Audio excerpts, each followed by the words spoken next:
Hello, everyone, and welcome to Psychiatric Exile. This week, I'm going to be taking a look at the movie The Substance, movie that I watched recently and found very thought-provoking and intellectually stimulating. Specifically, the question I'm going to be looking to answer is if there was a way to implement the use of this substance correctly, uh, would it be worth it to use this chemical? Or even with everything going right, would it be um, something that's not worthwhile to do? So the movie is directed and written by Coralie Fargi, and it was released in 2024. I watched it via streaming,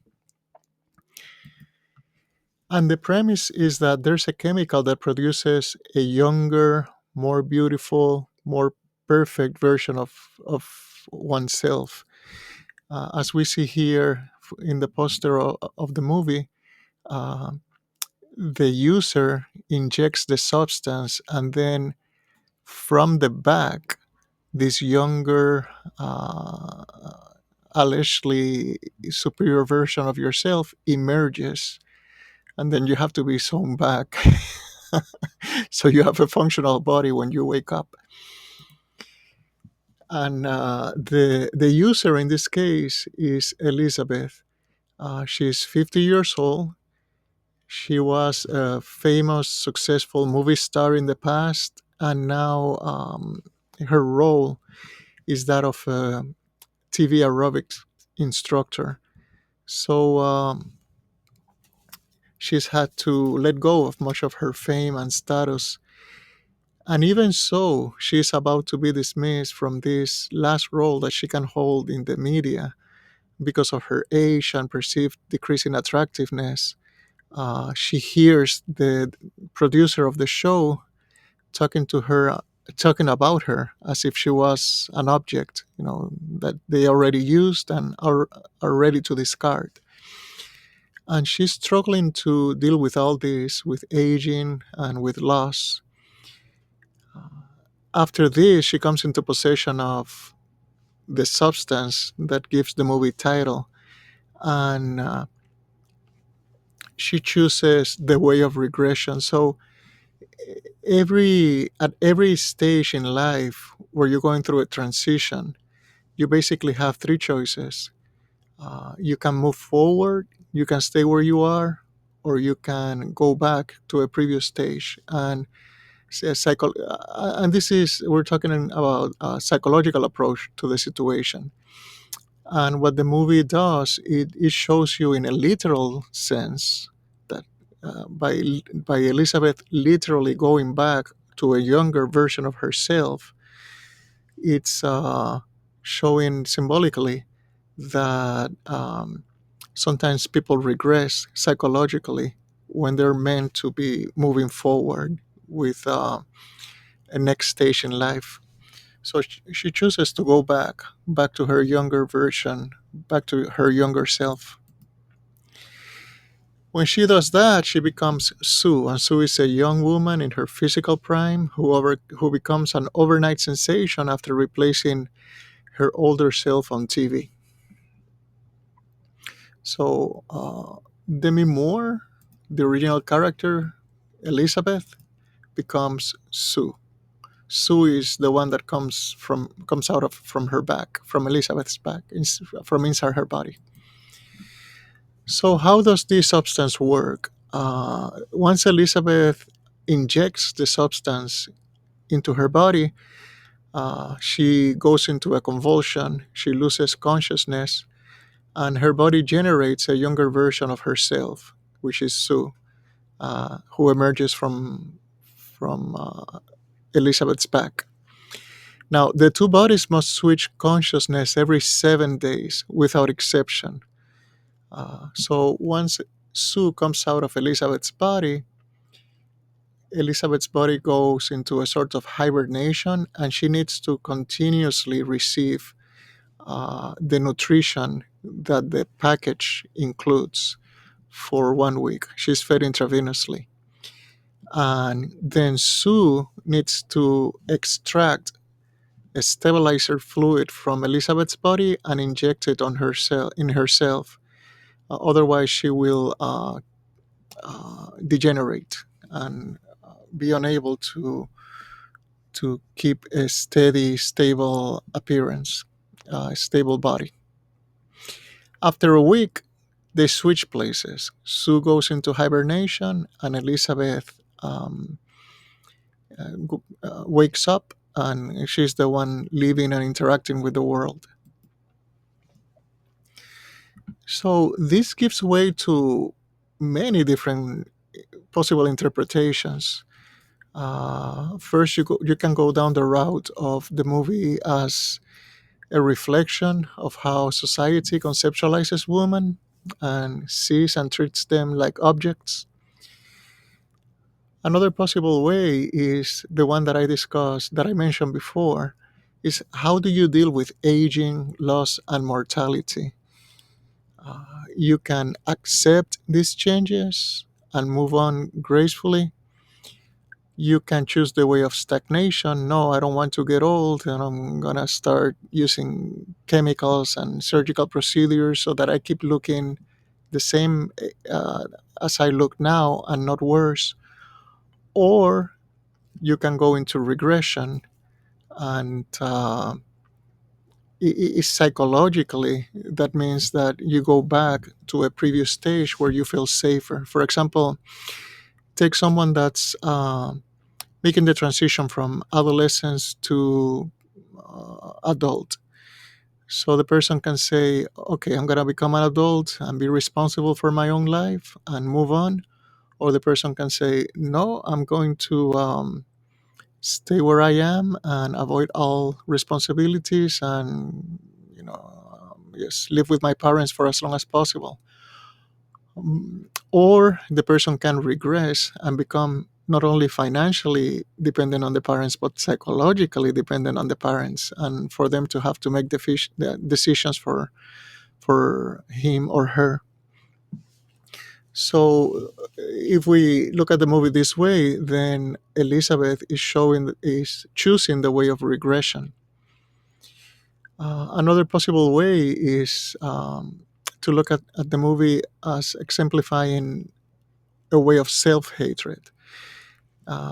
In psychoanalysis, both Jung and Freud would say that the people that we dislike the most are the ones that are most like oneself, because the things that we don't like about ourselves, we repress. We repress our awareness of these traits. Once those are repressed, they are easily projected onto the people around us. And then once we see these traits that we hate in ourselves projected in the people around you, uh, you're going to hate those persons that the traits are projected to the most. They're going to cause the most animosity. So in the movie, when Sue does things that Elizabeth hates in herself, then she starts hating Sue, without the awareness that Sue is just acting in the same way that she would. That's the whole point with the thought experiments. That um, they share the same psychology. Therefore, if Sue is doing something, it's because Elizabeth would do the same thing in a similar situation. So by hating Sue, Elizabeth is actually hating herself, just projecting her self hate onto her other self. Another possible interpretation is the way that the younger generation sees and treats the older generation. Like the older generation is irrelevant, they don't matter anymore, they already had their time, they're only a bother, and so forth. Another way of seeing the movie is the way children consume the parents' resources, how in a way the parents are consumed financially, physically, and psychologically by the children.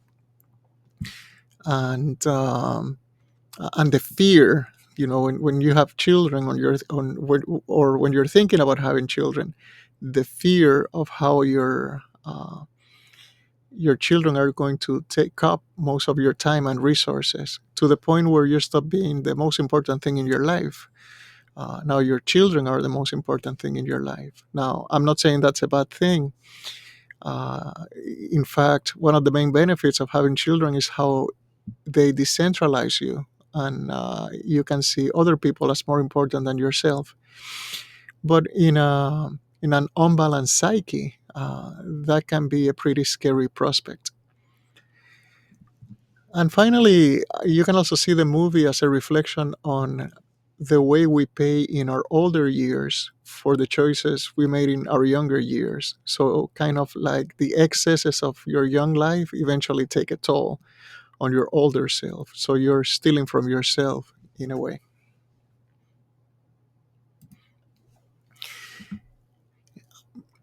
But besides the possible interpretations that we can um, uh, have for the movie, the main issue I wanted to explore is this whole concept workable? Is it worth it? Even under, we know that in the movie it didn't go well because they didn't follow the directions. But even if everything goes well and the both versions of the person follow the directions, is it worth it to go through with the whole thing? So let's think about that for a minute. Let's talk about it and explore this whole setting. In the first place, for me, the main question is: are Sue and Elizabeth the same person in the first place?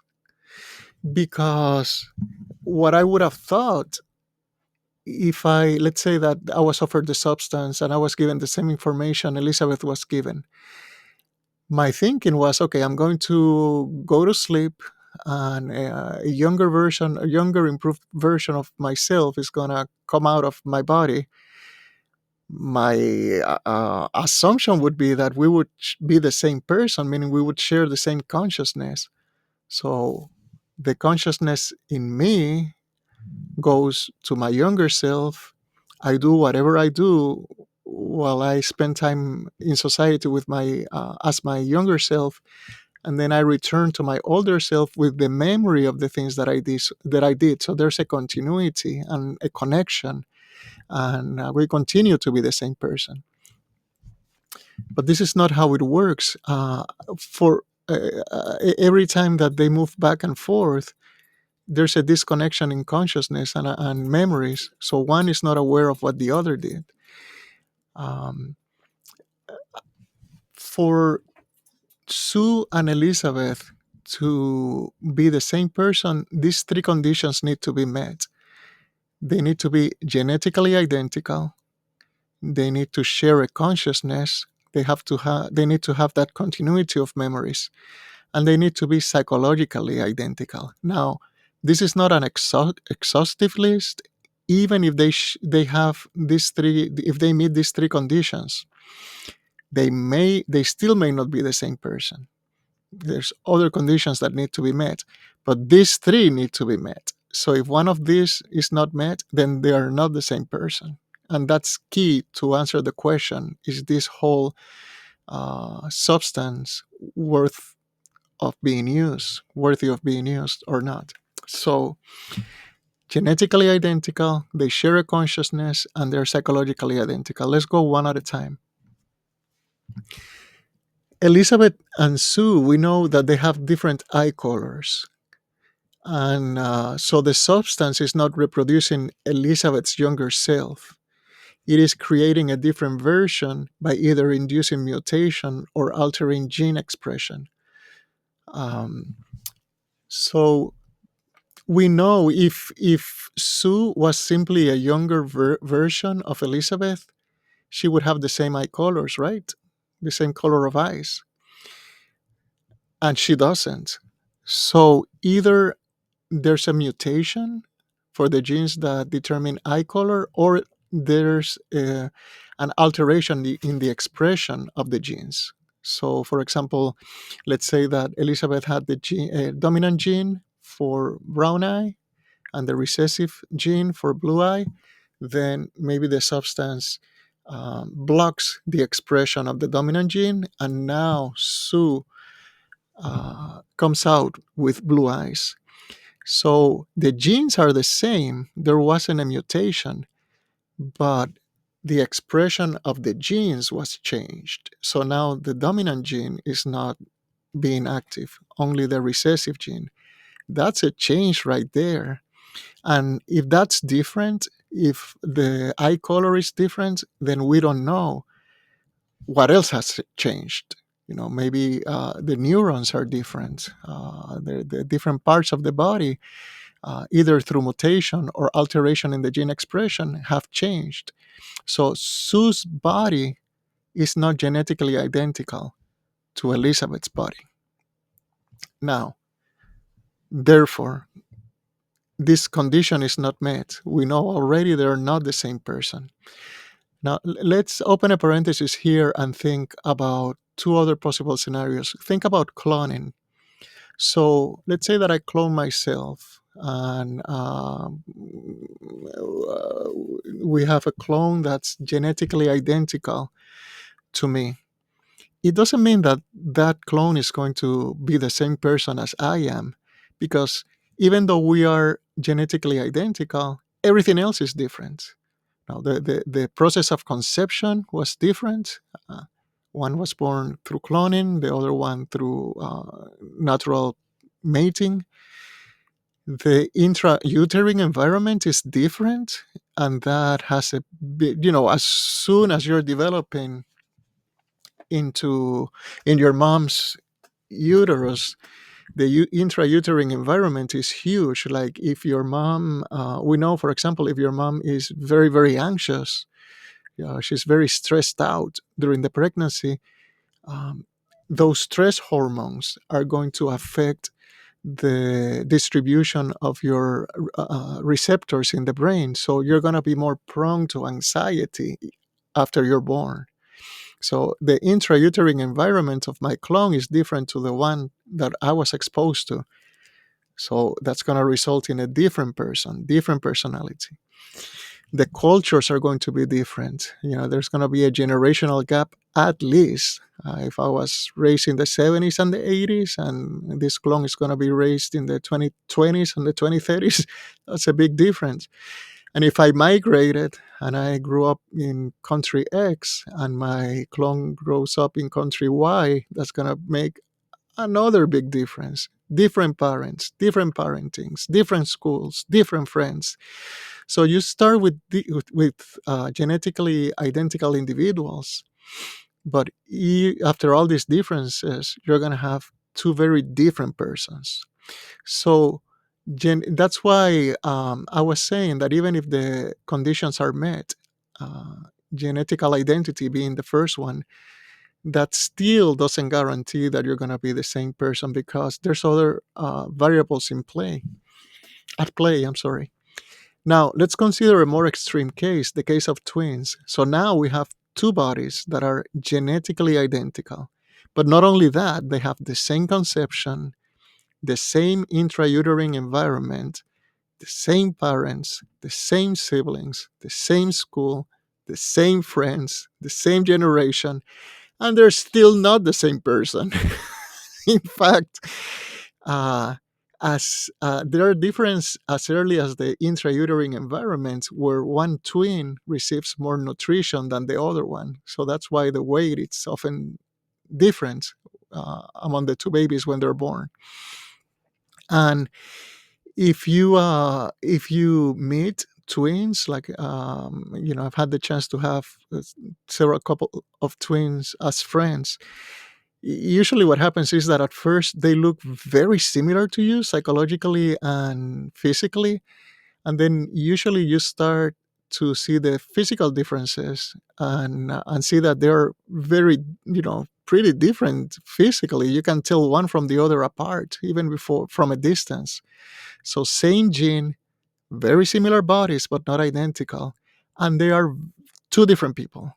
Twin A and twin B. They may share a lot of traits, but they are two different persons. That's even though They're not only genetically identical, but they share all these other conditions, and the end result is still two different people.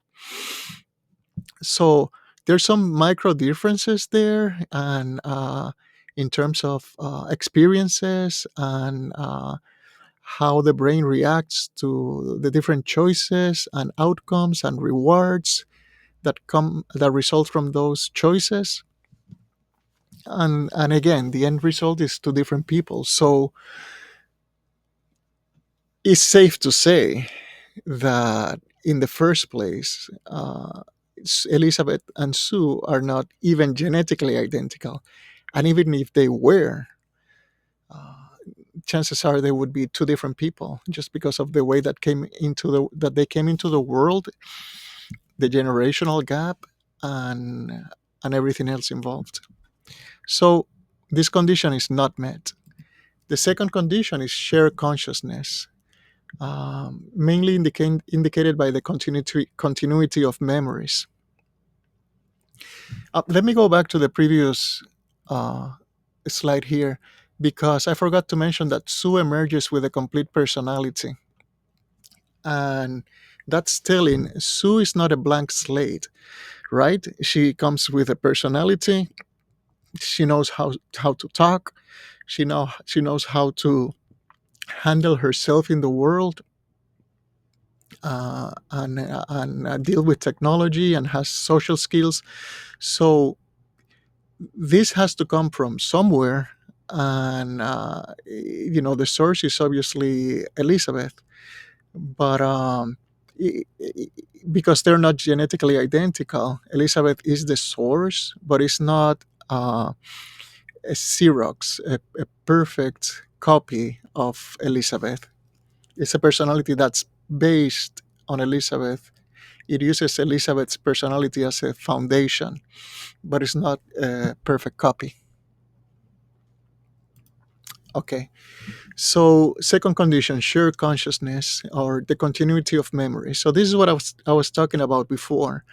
I would have expected, if I was Elizabeth or the person using the substance, I would have expected that I inject myself, I go to sleep, let's say Sue emerges, or my younger self emerges, with this wonderful prime time body and radiant personality. I would have expected to have my memories in her body, so that after she acted out in the world and the 7 days elapse and I go back to my original body, at least I have the memories, the pleasure and the joy that I experienced with my younger self. But in this case, that doesn't happen. And even though the movie emphasizes, remember you are one, no, they're not. They're not. They're two different people. They don't even have a continuity of memories. Um, and Elizabeth is not aware of Sue's behavior, and vice versa. So when Sue wakes up and she sees the mess that Elizabeth made in the kitchen because she went on a binging spree, that's how she learns of what Elizabeth did. And when Elizabeth wakes up and she sees the billboard advertising Sue's TV program, that's how she knows that Sue is being successful. Otherwise, they don't know about each other's actions. So, without a continuity of memories, each consciousness is encapsulated in its own experience. And this creates a divergence. So, once you encapsulate the two consciousness, they're different people to begin with, but after each incarnation, they're going to drift apart progressively, more and more and more, and become progressively more different throughout the process. So, no shared consciousness, no continuity of memories, this condition is not met. And thirdly, the third condition is psychological identity. So, even if they started with the same temperament, and, and even if they share the continuity of memories, which they don't, The moment that they separate into two different bodies starts the divergence of their psychology. How people react to them, like I was saying about the twins, how what behavior is rewarded, how do you achieve success, and so forth, how success and failures alter your own view of the world, and that becomes a self-fulfilling prophecy, like, so success breeds success and failure breeds failure. uh, then they like I said, they become progressively two different people, even if they had the same starting point, which they didn't even have the same starting point. So this condition is not met. Therefore, we can say that Sue and Elizabeth are two different people, not you in a younger body, not your younger version of yourself. They're two different people. Now, you're sacrificing yourself for a different person. So Elizabeth was sacrificing her lifespan every time that Sue misused the stabilizing fluid.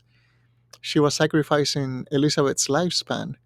You're sacrificing your lifespan for someone that's different from you. It's a different person from you, genetically different, psychologically different, not sharing the same consciousness. Why would you do this? It's nonsense. This is not even altruistic behavior, just sacrificing yourself for somebody else's capricious desires. This is not like raising children, because children are going to survive you, and you're doing this for someone that uh, you unconditionally love, and it's gonna survive you. You're gonna leave something behind.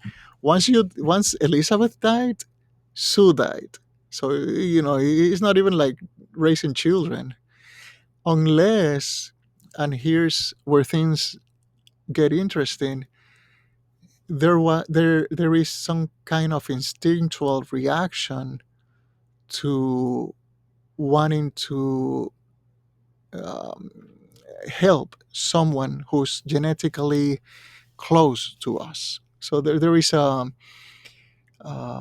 famous quote from JBS Haldane, social biologist, where he said, "I would gladly die. I would gladly give up my life for two brothers or eight cousins." Why did he say that? He said that because if you give up your life for two brothers, between the two brothers they have all your genes, so genetically you would survive. Or eight cousins, between eight cousins they should share all of your genes should be represented, so genetically you would survive.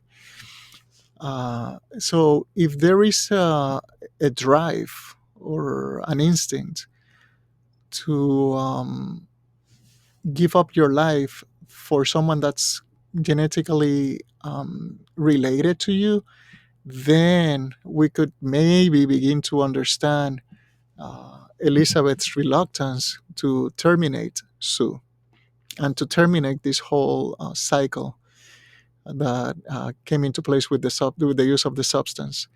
Also, because psychologically, Elizabeth brought Sue into the world. So maybe psychologically, she feels like there's kind of responsibility for this being that she brought into the world that shares a lot of her genes with her. Maybe you can understand it that way. But like I said, this is a different case, because even if you have that drive, even if that's your instinctual reaction, if you reflect about it, you're giving up your life, but you're not leaving anything behind. Your genes are not surviving you. Sue is dying the moment that you're dying. So again, it doesn't make sense. The other possible explanation is vicarious success. So, someone resembling Elizabeth was having uh, success in the world, even if she didn't share the memories, she could see the evidence of that, the footprints of that success in the world. Maybe that fed into her vanity. Maybe that gave her some kind of vicarious pleasure or fulfillment. and that's maybe how she fell into the trap of being unable to um, terminate the process when she should have. Now, going back to our original question, if you ask me, what would I do in this situation? Let's say that I was in Elizabeth's shoe and I fell into the temptation of using the substance. As knowing what I know, going through this process of analysis, and also judging from a safe distance, when it's when it's you in the flesh, uh, things are different. But knowing what I know and judging from a safe distance, the moment that I realize that my quote unquote other self is a different person, I would stop the experiment. It's not worth it. Don't keep doing it. Yeah, what are you getting in return? It's not worth it. I don't think so. For as much as the included directions emphasize that you two are one and whatnot, no, you're not.